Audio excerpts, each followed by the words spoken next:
everyone. Now in this video lecture we are going to talk about our today's topic, that is genetic variation. So now in previous video we already discussed about the basic concept of modern synthetic theory of evolution. So you already know that Stebin in his book discussed the 5 key factors, that is gene mutation, then mutation in chromosome number or structure, then after that genetic recombination, natural selection and reproductive isolation. So this 5 key factor is broadly divided into 3 main concepts, that is genetic variation, then natural selection and reproductive isolation. So now in this video lecture I have explained about the genetic variation. So now we start the genetic variation. So what is meant by genetic variation? So genetic variation is defined as the change in gene or gene frequency called as the genetic variation.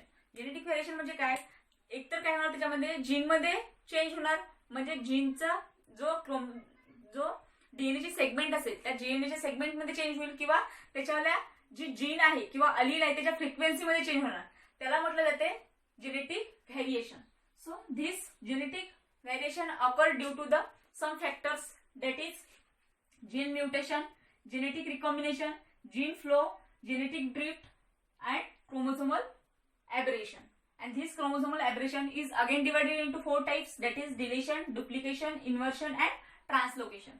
So now in this video we discuss the all these factors responsible for the genetic variation. So now we start first factor, that is gene mutation.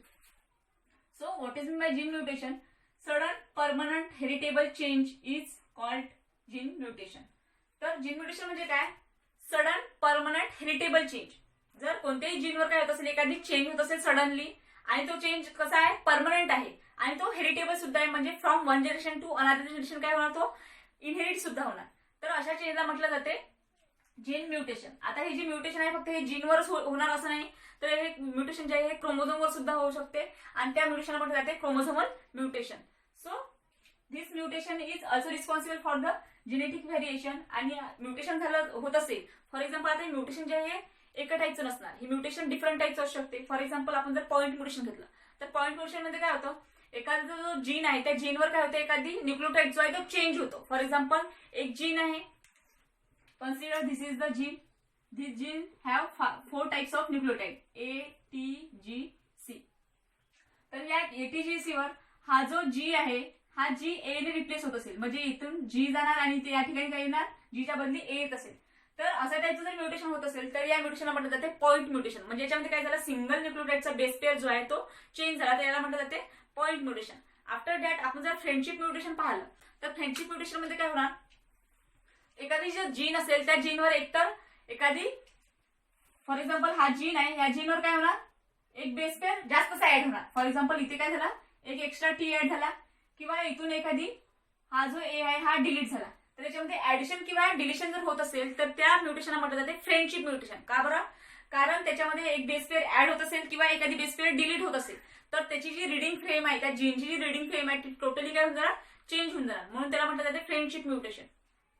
तर point mutation असो की friendship mutation असो, याच्यामध्ये काय होणार, जो genetic material आहे त्या जेनेटिक मटेरियलमध्ये काही ना काही चेंज येणार, आणि त्याच्यामध्ये जर जेनेटिक मटेरियलमध्ये चेंज येत असेल तर ऑब्व्हियसली त्याला पर्सनचा फिनोटाईप जो आहे तो फिनोटाईप चेंज होणार, आणि त्याचा फिनोटाईप चेंज झाल्यामुळे त्याचा जो एक्सटर्नल अपीअरन्स असेल किंवा त्याचा जे एक्सटर्नल कॅरेक्टरिस्टिक्स असेल त्याच्यामध्ये सुद्धा चेंजेस येणार, आणि त्या चेंजेसला म्हटलं जाते व्हेरिएशन. म्हणजे जीन म्युटेशनमुळे सुद्धा आपल्याला व्हेरिएशन पाहायला मिळतं. म्हणजे जीन म्युटेशन हा एक असा फॅक्टर आहे जो रिस्पॉन्सिबल आहे व्हेरिएशनसाठी. देन आफ्टर दॅट सेकंड आहे जेनेटिक रिकॉम्बिनेशन. आता जेनेटिक रिकॉम्बिनेशन म्हणजे काय होतं, at the time of gamete formation. Gamete फॉर्मेशनच्या टाइमला काय होतं, exchange of genetic material between non sister chromatid of homologous chromosome. जर नॉन होमोलॉगस क्रोमोझोम मध्ये नॉन सिस्टर क्रोमॅटिड असतं, त्या नॉन सिस्टर क्रोमॅटिड मध्ये एक्सचेंज होत असेल कशाचं, जेनेटिक मटेरियलचं at the time of gamete formation, त्याला म्हटलं जाते genetic recombination. And this process is called as the crossing over. And this process is also result in the formation of new combination, result in the variation.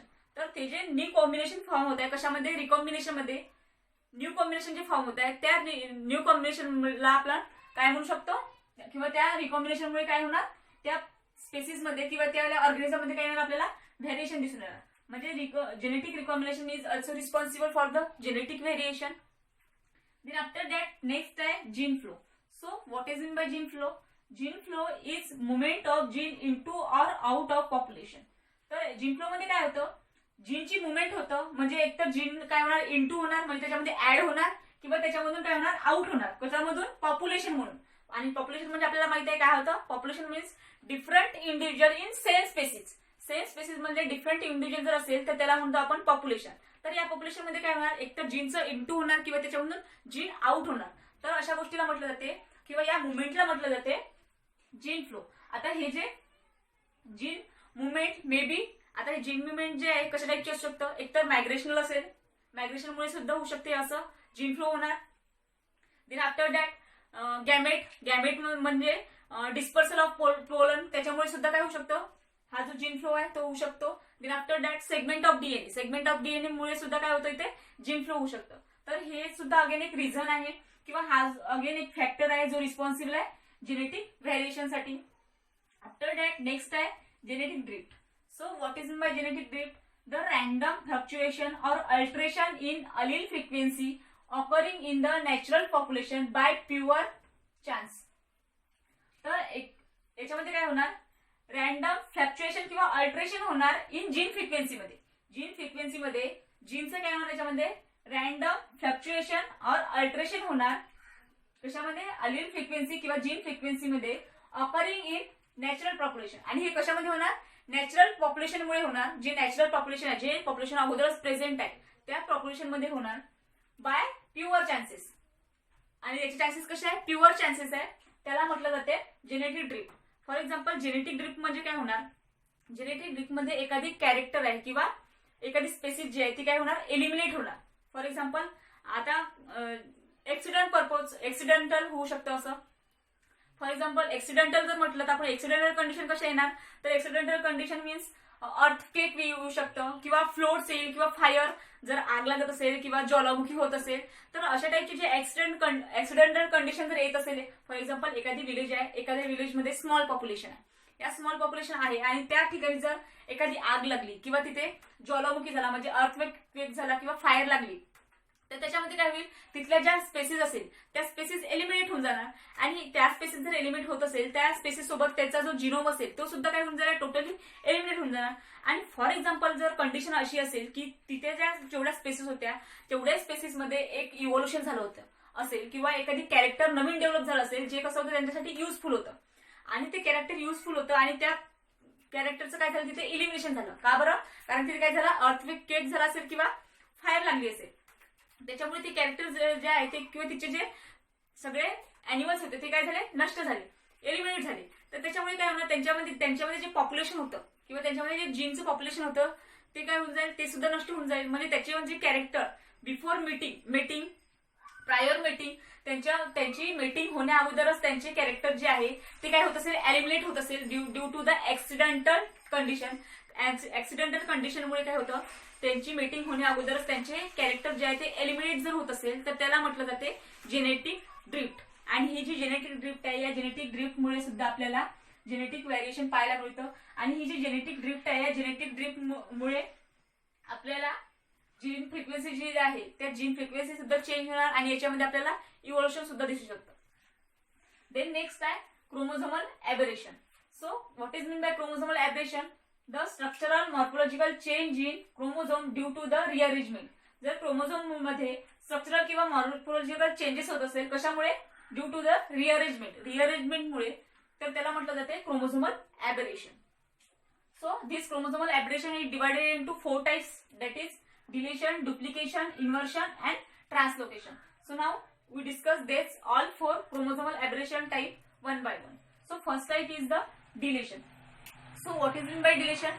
So deletion is the loss of gene. तर deletion मध्ये काय होणार, loss of gene होणार. For example हा एक chromosome आहे आणि या क्रोमोझोमवर किती जीन प्रेझेंट आहे, 6, ABCDEF. आता हे 6 जीन प्रेझेंट आहे तर या 6 जीन मधल्या या क्रोमोझोमचा हा बी जीन जो आहे तो काय झाला, इथे लॉस झाला किंवा डिलीट झाला. ठीक आहे, लॉस झाला किंवा डिलीट झाला कोणता, बी gene. ACDEF E F.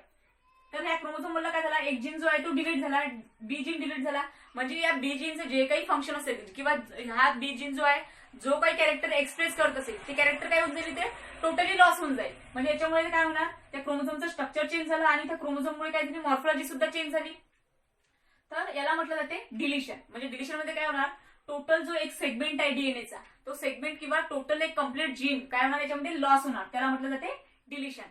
After that second example आहे, सेकंड टाइप आहे डुप्लिकेशन. सो डुप्लिकेशन मध्ये काय होणार, डबलिंग ऑफ जीन. तर डुप्लिकेशन मध्ये जो जीन आहे तो काय होणार, डुप्लिकेट होणार. For example this is the chromosome, this chromosome content 6 gene. ठीक आहे, हा क्रोमोझोम आहे आणि या क्रोमोझोमवर काय 6 जीन आहे आणि या क्रोमोझोमवर काय होत असेल, डुप्लिकेशन होत असेल. ठीक आहे, या क्रोमोझोमवर काय होत आहे, डुप्लिकेशन होत आहे.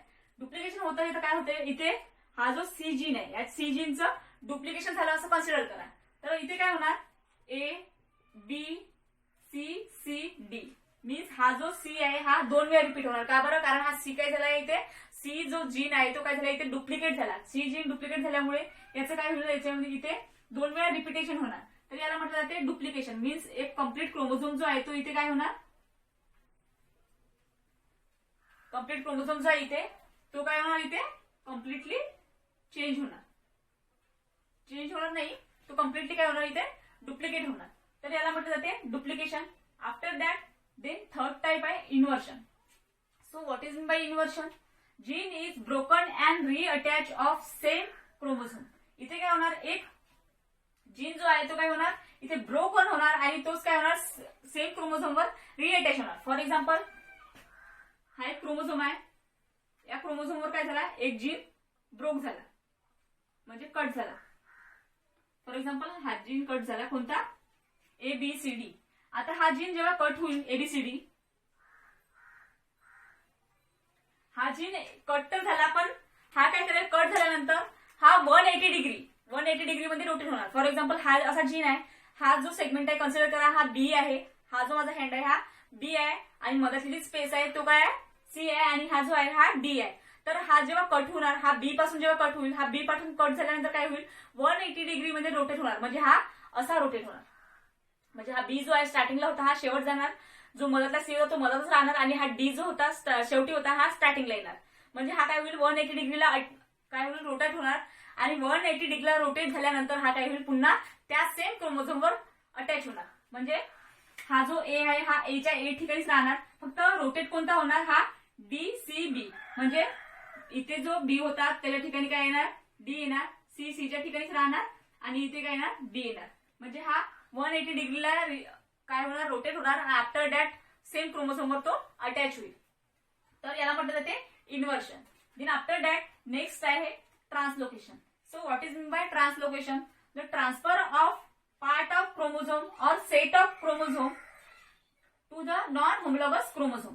तर याच्यामध्ये काय होणार, जो क्रोमोझोमचा पार्ट आहे कम्प्लीट, त्याचा हाफ पार्ट असेल किंवा कोणताही सेगमेंट असेल तो कम्प्लिटली काय होणार एका क्रोमोझोमवरून दुसऱ्या क्रोमोझोमवर जाऊन काय होत असेल, अटॅच होत असेल तर त्याला म्हटलं जाते. आणि कोणत्या क्रोमोझोमवर, नॉन होमोलॉगस क्रोमोझोम, सेम क्रोमोझोमवर नाही, सेम क्रोमोझोमवर नाही आणि होमोलॉगस क्रोमोझोमवर सुद्धा नाही. त्याच्यामध्ये काय होणार, डिफरंट क्रोमोझोमवर जाऊन काय होणार तो अटॅच होणार. त्याला म्हटलं जाते इथे ट्रान्सलोकेशन. मीन्स हा एक क्रोमोझोम आहे, आता या क्रोमोझोमवर काय झाला दुसऱ्या क्रोमोझोमचे सेगमेंट, ठीक आहे, या क्रोमोझोमची सेगमेंट आणि दुसऱ्या क्रोमोझोमची सेगमेंट काय होणार इथे और पार्ट ऑफ क्रोमोझोम काय होणार एक्सचेंज होणार. म्हणजे हा ABC जो जीन आहे या ABC जीनच्या ठिकाणी दुसरा आला समजा MNO, ठीक आहे, या ABCच्या ठिकाणी काय येणार MNO येणार, दुसऱ्या क्रोमोझोमचा पार्ट आणि बाकीचे जीन जे आहे ते ऍज इट इज राहणार DEFG and H. तर या प्रोसेसला म्हटलं जाते. म्हणजे इथे काय झालं, हा जो MNO आहे हा दुसऱ्या क्रोमोझोमचा पार्ट आहे आणि हा दुसऱ्या क्रोमोझोमचा पार्ट या क्रोमोझोमवर आला आणि या क्रोमोझोमचा जो पार्ट आहे तो दुसऱ्या क्रोमोझोमवर गेला. तर याला म्हटलं जाते ट्रान्सलोकेशन. आणि हे ट्रान्सलोकेशन कसं होणार, ऑलवेज नॉन होमोलॉगस क्रोमोझोम मध्ये होणार, होमोलॉगस क्रोमोझोम मध्ये नाही. जर होमोलॉगस क्रोमोझोम मध्ये जर होत असेल तर त्याला म्हटलं जाते क्रॉसिंग ओव्हर किंवा जेनेटिक रिकॉम्बिनेशन. याला जेनेटिक रिकॉम्बिनेशन म्हणू शकणार नाही, याला काय म्हणू आपण ट्रान्सलोकेशन म्हणू. सो दिस इज तर हे जे क्रोमोझोमल ॲव्हेरिएशन जे आहे हे ऑल्सो रिस्पॉन्सिबल आहे कशासाठी, जेनेटिक व्हेरिएशनसाठी. म्हणजे त्याच्यामध्ये डिव्हिजन होत असेल तरी काय होणार, जेनेटिक व्हेरिएशन दिसणार आपल्याला. डुप्लिकेशन होत असेल तरी त्याच्यामध्ये जेनेटिक व्हेरिएशन दिसेल. देन इन्व्हर्शन होत असेल तरी जेनेटिक व्हेरिएशन होणार. ट्रान्सलोकेशन होत असेल तरी सुद्धा जेनेटिक व्हेरिएशन होणार. म्हणजे हे जे सगळे फॅक्टर आहे कोणते कोणते, gene mutation, genetic recombination, gene flow, genetic drift, chromosomal aberration, these all factor is responsible for the genetic variation. म्हणजे याच्यामुळे सुद्धा आपल्याला याच्यामुळे काय होणार, एखादी स्पेसिफिक ऑर्गॅनिझम असेल किंवा स्पेसिफिक स्पेसिस असेल त्याचा काय होईल, टोटली जो जिनोटाईप असेल किंवा त्याचा फिनोटाईप जो आहे तो काय होणार, चेंज होणार. आणि फिनोटाईप जर चेंज होत असेल तर त्याच्यामध्ये ऑब्व्हियसली काय होईल, त्याचा जो एक्सटर्नल अपीअरन्स आहे तो सुद्धा चेंज होईल. So this lecture is totally based on genetic variation. So now we start